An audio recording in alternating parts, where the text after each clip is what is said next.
We are at Laboratoria Art&Science in New Tretyakov Gallery at the exhibition New Elements, which we co-curated with Dietmar Offenhuber.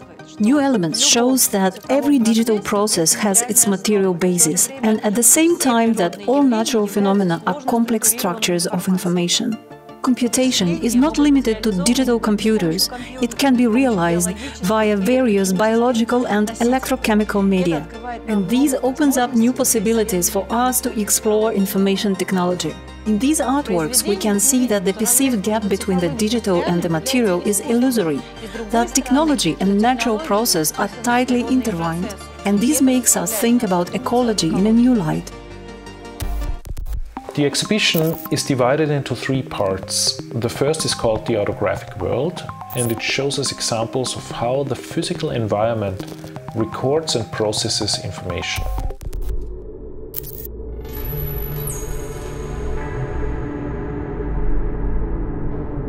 Tomas Saraceno creates intricate prints that show microscopic images of cosmic dust that constantly rains down on a planet.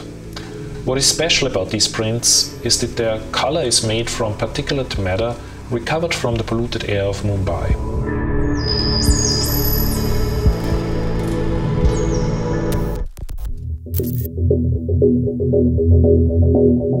In Cloud Studies, a documentary video by Forensic Architecture, the group shares the investigations of war, human injustices and environmental pollution, studying how the atmosphere itself is used as a weapon and how evidence can be recovered from such a fleeting medium that supposedly leaves no traces.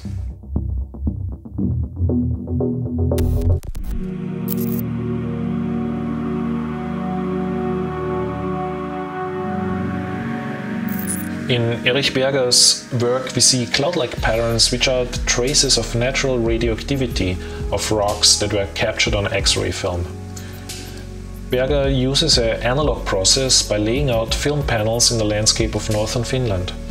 He's interested in phenomena of deep time, and the patterns that he captures reflect the geological processes of the distant past.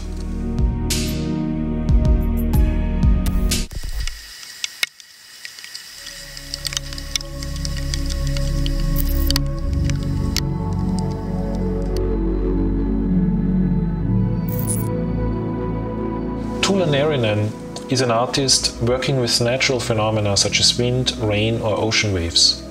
She uses historical scientific methods in her work. The abstract and expressive images are captured by rain that is falling onto slides covered in soot, a historical method for measuring the qualities of rain.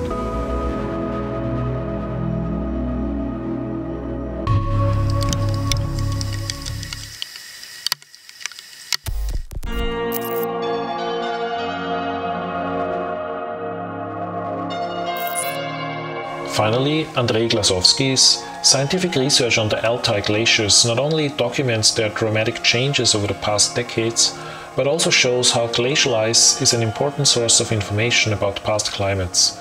He describes ice as a silent historian that preserves information from the past.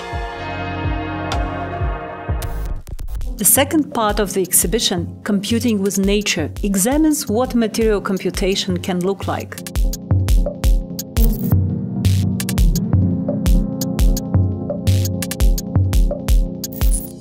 Deals with the entanglement of nature and technology. We see point clouds of forests and server rooms that were captured by laser scanning. A forest as a hyperorganism integrates with a server farm as a metaphor for the underlying networks of our digital and carbon lives.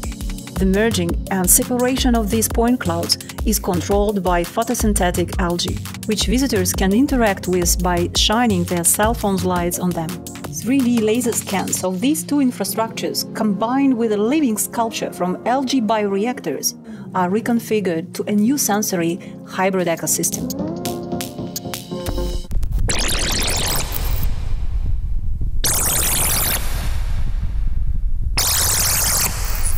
Ralf Baecker's work references to a chemical computer built by Gordon Pusk in the 1950s.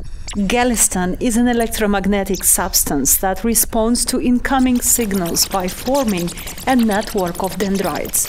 Such chemical models were used in the past to simulate the behavior of a neural system, a radical technology that bridges traditional discrete machine thinking and soft fluid materials. These materials enable self-organizing behavior through their specific material agencies.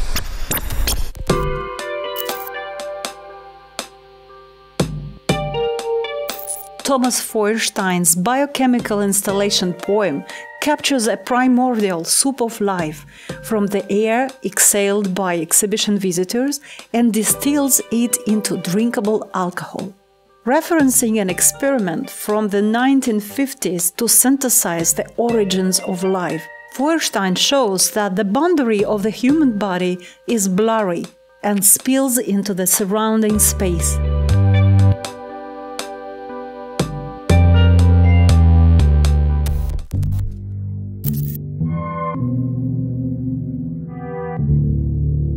Ryoichi Kurokawa augments the traditional Japanese technique of oshibana, drying and pressing flowers with digital projections of their structures. His work invites us to meditate on the material nature of digital information and decay.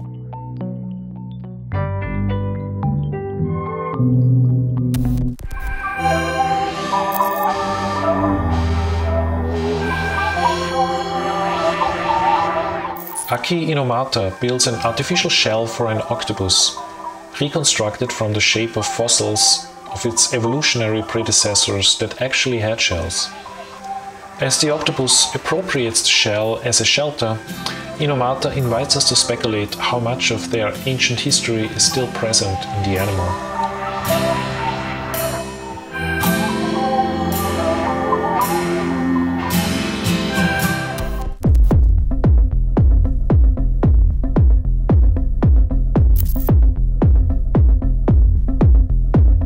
Fedorov's EXO-arc examines question of the digital and physical preservation of life, combining digital fabrication methods with the physical preservation of bodies through taxidermy and mummification. As today's tech billionaires once again chase the old dream of escaping death, Fedorov's work engages deep-seated questions about the relationship between technology and mortality.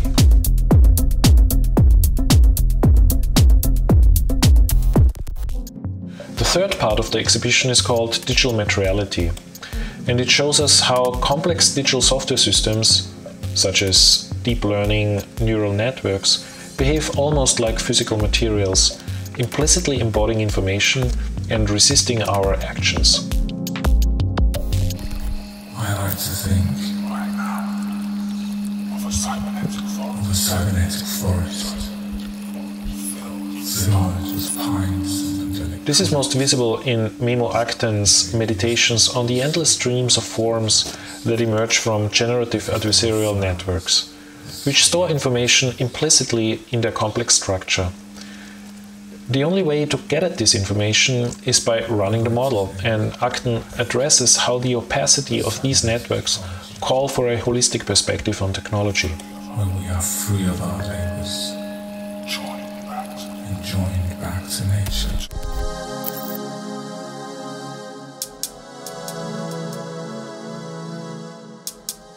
Finally, Anna Ridler's work Shell Record takes us through the entire spectrum of autographic techniques.